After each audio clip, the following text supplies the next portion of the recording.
Pregunta número 78. Del libro Filosofía Rosacruz en preguntas y respuestas tomo primero. De Max Seidel. Los Rosacruces aceptan la Biblia como si fuera la palabra de Dios desde la primera hasta la última página. Respuesta. Ciertamente que no, y mucho menos la estrecha interpretación de algunos que creen que el libro que ahora tenemos es el único genuino que se haya dado a la humanidad. A lo sumo, podría ser uno de los libros de Dios, porque hay otras muchas sagradas escrituras que es necesario reconocer y que no deben en manera alguna estar bajo el fallo de unos cuantos sabiondos que echan esos titulados apócrifos libros al canasto.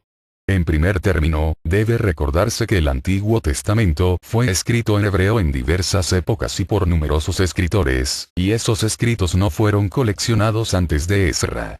Ya en el año 280 AC se había abandonado el lenguaje hebreo, en lo que concierne a esas escrituras, y la Septuagésima, o sea la traducción griega, fue la que se empleó corrientemente. Esa era la única Biblia que existía cuando nació Cristo. Más tarde los masoretes coleccionaron algunos escritos hebreos. Esa era una secta que existió por el año 700 DC y ese es el texto más exacto y mejor. La traducción inglesa que más se usa actualmente es la versión del King James, Rey Jaime, pero su majestad no estaba tan interesado en la exactitud de la traducción como en la paz, y en la misma acta que autorizaba la traducción de la Biblia prohibía a los traductores que tradujeran cualquier pasaje que pudiera perturbar las creencias existentes. Esto tenía por objeto evitar cualquier disensión en su reino, y de los 47 traductores solo 3 eran eruditos hebreos y 2 de esos murieron antes de que se tradujeran los salmos. Se desecharon también cierto número de libros como apócrifos, y además transformaron el significado original de algunas palabras para que el texto se acomodara a las supersticiones de ese entonces. Martín Lutero tradujo al alemán tomando el texto latino, el que a su vez había sido traducido del griego, de suerte que los riesgos de haber cometido errores eran muy grandes.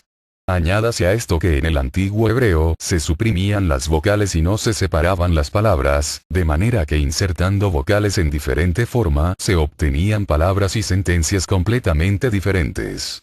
En vista de todo esto, hay que confesar que es evidente que la oportunidad de obtener una versión exacta de lo que se escribió originalmente es muy pequeña. Además, los que escribieron la Biblia no quisieron escribir un libro de Dios abierto a todo el mundo, como puede verse en esta cita del Zohar. Desgraciado de aquel que vea en la Torá, la ley, la Biblia, solo simples recitados y palabras ordinarias, porque si en verdad solo contuviera eso, podríamos haber escrito una Torá mucho más digna de admiración.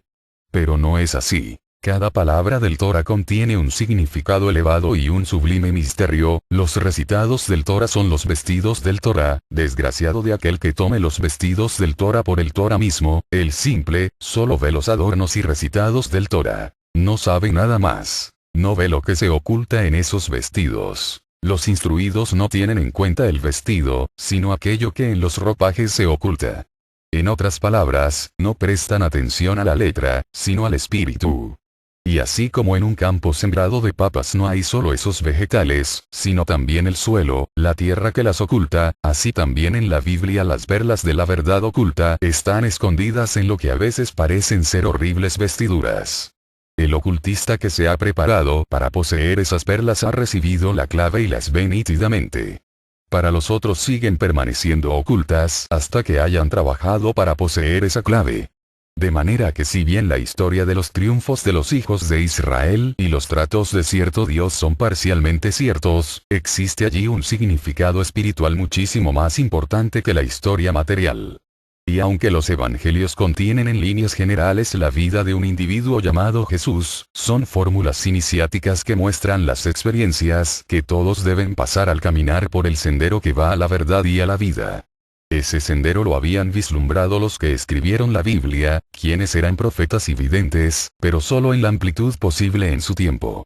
Una era nueva necesitará una Biblia nueva, una palabra nueva.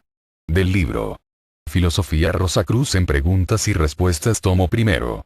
De Max Seidel.